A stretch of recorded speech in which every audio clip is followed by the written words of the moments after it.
Hideman may not be a big-name VPN, but the company has still been in the business for many years and reports millions of installs for its apps.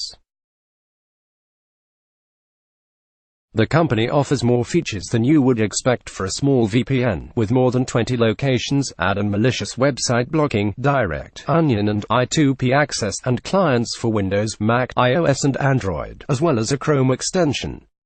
There's support for connecting up to 4 devices simultaneously.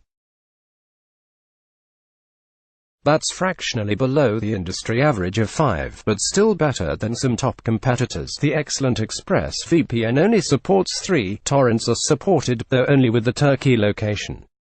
That could make for poor performance if everyone else is piling onto the same servers. The website suggests Hideman can help bypass geo-blocking by Netflix, Hulu, BBC iPlayer, Sky and many other media streaming services, wherever you are in the world.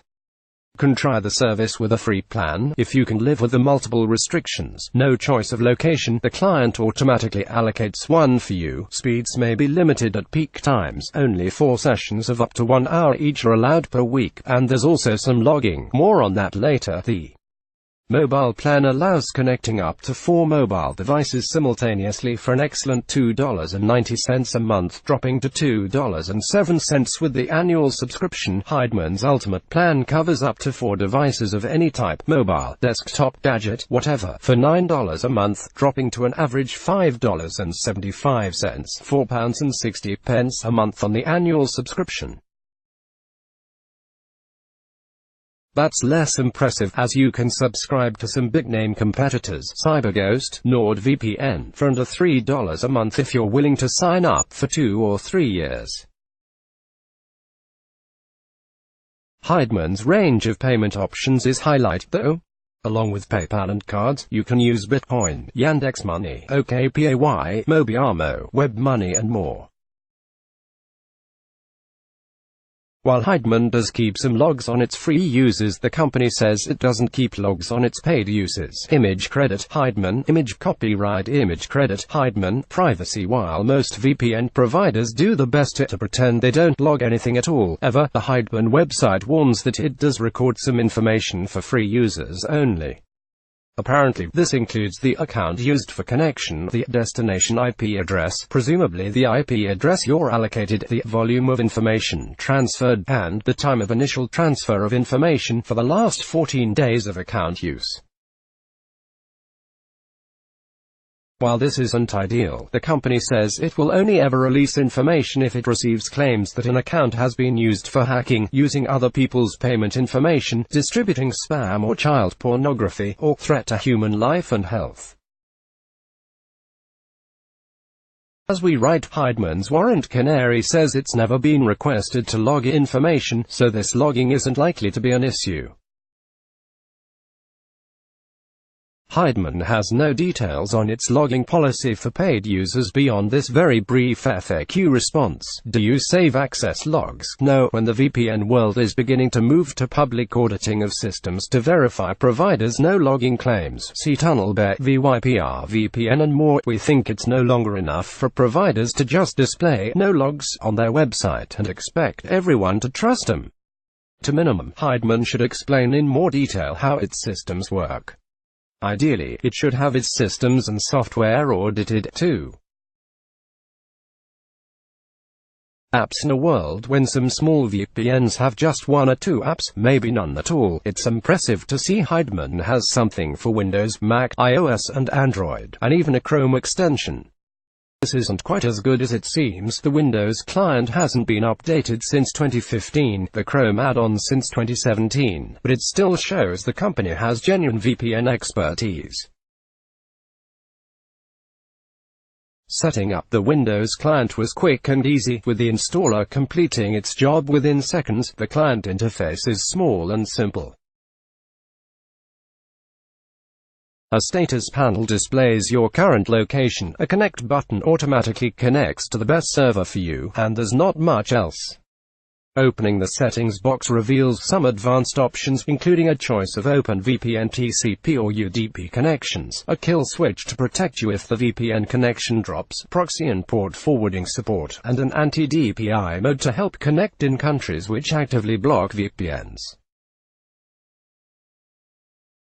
The good news is that you can use the client immediately, with no registration required and no need to hand over your name, email address or anything else. The bad news is that this free mode doesn't allow you to choose a location, instead allocating one automatically. This won't necessarily be the closest either. We were trying the service from the UK, and although the location list included UK, France and Germany, the client connected us to Russia. There's also an unusual session restriction. The free plan allows 6 sessions of up to 1 hour long for your first week, dropping to 4 sessions after that. Sessions begin from when you launch the client, not when you connect. You can connect and disconnect as often as you like within the hour, and a countdown tells you how long you have left. This isn't an issue if you just want to test speeds and performance, but it's going to be a major hassle for many people in real-world use. Hideman's Windows client was easy to set up and simple to use. Image credit Hideman, image copyright image credit Hideman. The client did a good job with the connection basics. Desktop notifications let us know when it connected, with details on our new country and IP. When we simulated a dropped connection by closing the OpenVPN process, the client displayed an immediate alert to warn us. The kill switch had some significant problems, though, starting with setup. You can't simply check a box to turn the kill switch on, it's necessary to choose the network adapter you'd like to disable. That's an issue, as you're likely to have several, including virtual adapters, and many users won't be able to tell which they should disable. When we chose the correct adapter for us, the kill switch did its job, kicking in as soon as we closed the connection and blocking all internet access. The big issue is we couldn't restore our internet access from the client. It couldn't reconnect, presumably because the network adapter was disabled. We turned the kill switch off and closed the client, but that didn't work either. Our internet access was still blocked.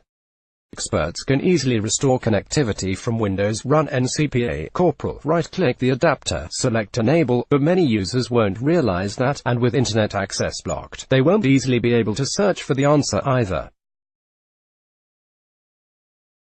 There's no way for us to say precisely why this happened, but we noticed one warning sign. The Hideman client executable was dated the 4th of February 2015, more than 4 years ago.